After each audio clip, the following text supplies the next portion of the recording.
All right, so you guys wanted to know, right? How Trump winning another term might impact Canada. Yeah, big question. A lot of people up north are wondering. So we're going deep, diving deep today into this article. It's called How Trump's Win Impacts Canada: Immigration, Trade, and Opportunities for Americans. Catchy title.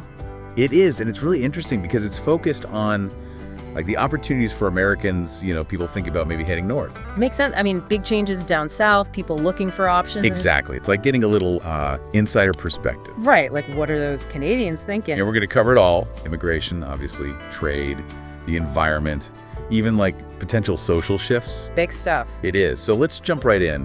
One of the first things the article talks about is this idea of what they call the Canadian magnet effect. Yeah, that's basically saying that some of Trump's policies, especially like his America First economics and his stance on immigration, it might actually make Canada more attractive.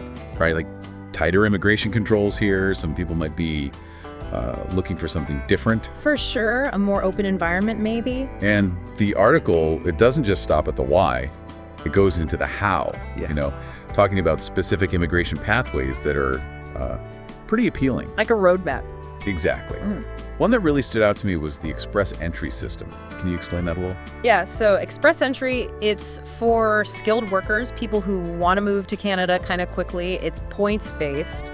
The article highlights the federal skilled worker program. You can get processed in like 6 months. Wow, that's fast. Way faster than a lot of stuff here in the U.S. for sure. Big difference. They also mentioned this thing called the Global Talent Stream. Oh, yeah, GTS. Yeah. That one's super focused, right? Like high-skilled tech people. Yeah, like who exactly are we talking about? Software developers, data scientists, that kind of crowd. And get this, processing time is even faster, like 2 weeks, usually. 2 weeks. Seriously. The catch is you need a Canadian company to sponsor you. So you got to have a job lined up already. Pretty much, it's how they're filling those like really in-demand tech jobs. Smart. And you know what's interesting? The article said Canada's aiming to bring in something like 400,000 immigrants a year to help their economy, they say. Wow, that's a lot of people. Yeah. Seems like Canada's really like rolling out the welcome mat. But it's not just about those high-tech folks, right? There were other options in the article for people who work for themselves. Oh, right. You mean the self-employed persons program. Yeah, that one. So that's for people with like specific skills who want to be their own boss, artists, writers, athletes, that kind of thing. Like freelancers and entrepreneurs. Exactly. If you can contribute to Canada's culture or sports scene even, that's the program for you. So many options. It's pretty clear Canada's looking for all kinds of talent. But we can't talk U.S.-Canada without talking trade, right? What'd the article say about Trump's re-election and how that might affect things? Well, first off, they made it clear the economic relationship is huge, like massive between these two countries. Yeah, no kidding. But, there's potential for some bumps in the road. Like what? Give us the bad news. Well, the article brought up the possibility of Trump bringing back those tariffs, like he did before. Oh, yeah. Didn't those cause a bunch of problems? Big time. And they said, if that happens, Canadian manufacturing and the auto industry, those be hit the hardest. So, like a ripple effect, right? Not just hurting Canada. For sure could hurt American businesses, too. Think about it. Tariffs on Canadian aluminum. What do you think that does to American car makers? Ouch. Yeah, that's a good point. The article mentioned that this whole situation might actually push Canada to look for other trading partners. Right. Diversify, spread the risk. There's talk of, closer ties with Europe and Asia. Like a plan B. Exactly. Especially if things with the U.S. get, unpredictable. And they did mention Canada already has a free trade agreement with the European Union, and they are looking at Asia more and more. Yeah. Makes sense. Got to have options. Yeah. But it's not all about the money, right? What about the environment? How does that play into all this? Well, that's where things get a little complicated. One of the biggest things the article talked about was the Keystone XL pipeline, that whole debate. Oh, yeah. That's been going on forever. Right. So Trump loves it, wants that oil flowing. But a lot of Canadians, they're not so happy. Big environmental concerns. Yeah, I remember reading about that. And the article specifically mentioned worries about Indigenous lands and water being impacted. Right. Big issue. And of course, you can't forget the whole climate change angle. Yeah, Trump and Canada, they're not exactly on the same page there. Nope, not even close. Remember, he pulled the U.S. out of the Paris Agreement while Canada they're sticking with it, trying to hit those climate goals. Yeah, it's a pretty stark contrast. Could lead to some serious tension, especially when it comes to energy and environmental regulations. So it seems like Canada's walking this tightrope. Big time, trying to keep the U.S. happy, keep the money flowing, but also, sticking to their own environmental commitments. Tough spot to be in. It's going to be interesting to see how they manage that, for sure. And, going back to immigration for a sec, we talked about express entry, but there was this other thing in the article, CUSMA work permits, another option for Americans. CUSMA. I don't think I've heard of those. How are those different from, regular work permits? So CUSMA permits, they're specifically for Americans and Mexicans and only certain professions. But the cool thing is they don't need this thing called a labor market impact assessment. A what? A labor market impact assessment, or LMIA, it's basically a check to make sure no Canadian citizen or permanent resident could do the job already. Oh, I see. Yeah, but with CUSMA, you skip that whole step. Certain jobs just boom, right through. Sounds a lot faster. So what kind of jobs are we talking about? Who gets to use these CUSMA permits? Yeah, it's a pretty good range, actually. Engineers, management consultants, tech people, finance, even some healthcare jobs. And, they mentioned intra-company transfers, too. What's that? Like, if you work for an American company, but they have a branch in Canada, you can transfer over using CUSMA. And these permits, usually they're approved in just a few weeks, and you can renew them, so pretty flexible. Nice. Sounds pretty streamlined if you qualify. There was another program, too, something about provinces. Oh, yeah, Provincial Nominee Program, or PNPs. That's another way to get permanent residency in Canada. How does that work? Each province, they have their own program, right? Yeah. They're looking for specific people. Like, one province might need nurses really bad. Another one might need, plumbers or welders, something like that. So if you have the skills they need, you have a better chance. Yep, exactly. And the article, it gives some examples, like Ontario, British Columbia, Alberta, they're all looking for tech people. Then you got Manitoba and Saskatchewan. They need those tradespeople and healthcare workers. So it's like tailored immigration. Right. Each province gets what they need. Exactly. Really targeted. Interesting. The article also talked about defense and security, how that might be affected. Right. Big one. Canada and the U.S., they've always been close on defense, especially with NATO. Yeah, it makes sense. But the article said, with Trump back in charge, there might be more pressure on Canada to spend more on defense. Oh, how come? Trump, he's been saying for years that NATO countries need to pony up more cash.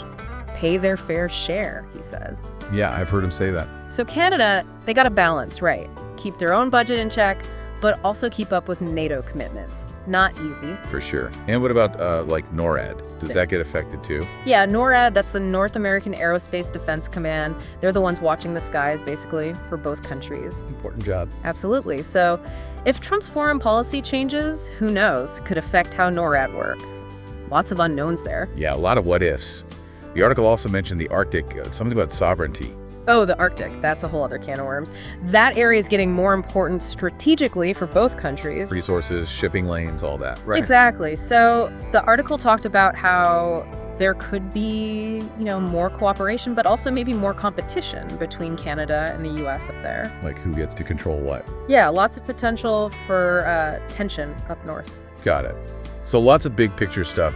But the article also talked about the impact on regular Canadians, right? The social side of things. Absolutely. And they brought up some interesting points. One thing they mentioned was stricter border security, like more inspections, longer wait times, that kind of thing. Oh, really? Yeah. And that could affect businesses that rely on cross-border trade. Plus, just everyday people who cross the border for work or to visit family. So less freedom of movement. Potentially, yeah. And then there's the whole social, atmosphere, The article talked about how Canada might see more polarization, more division, kind of like what's been happening in the U.S. Oh, wow, that's concerning. It is. They talked about how Trump's style of politics, it could embolden certain groups in Canada and create more tension around things like immigration. So it's like what happens down here, it spills over the border. Kind of, yeah. You can't really separate the two countries completely. And one thing that really stuck out to me, the article talked about Indigenous rights. Oh, right. How does that fit in? Well, they said, you got Trump, he's all about resource extraction, oil, gas, all that.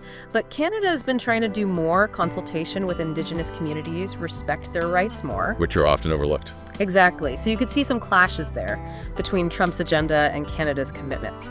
Not an easy situation. For sure. They also mentioned healthcare, something about drug prices. Oh, yeah. Remember, Trump's been pushing for importing cheaper drugs from Canada? Vaguely. Well, the article said that could backfire, actually cause drug shortages in Canada.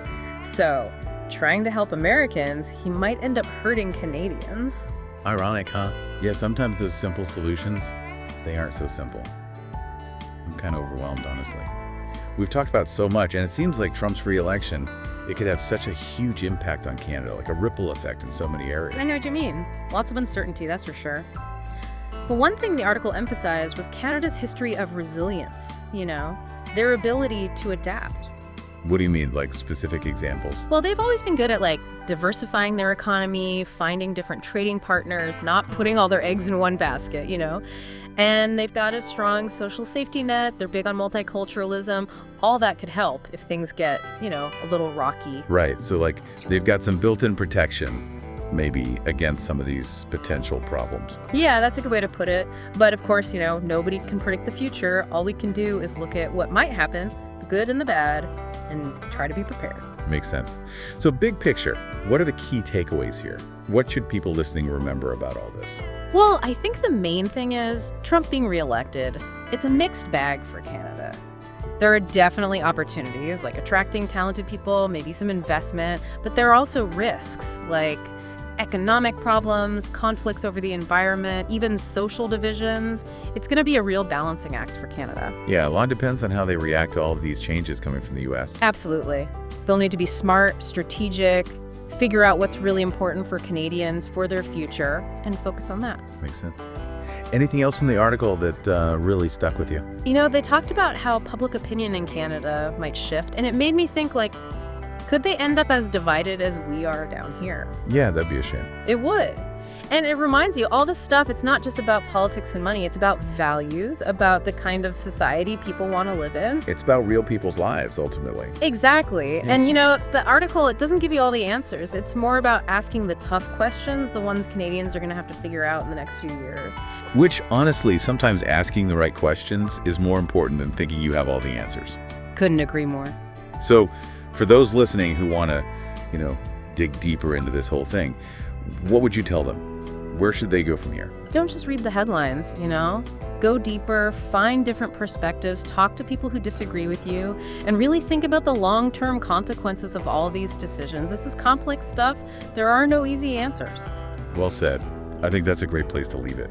We've given you a lot to think about, that's for sure. We have. So, one last question for everyone listening. How do you think Canada can handle this whole situation? How can they deal with a Trump presidency, but also stay true to themselves, to their own values and goals? It's a tough one. Thanks for joining us on this deep dive. And until next time, keep exploring, keep questioning, keep learning.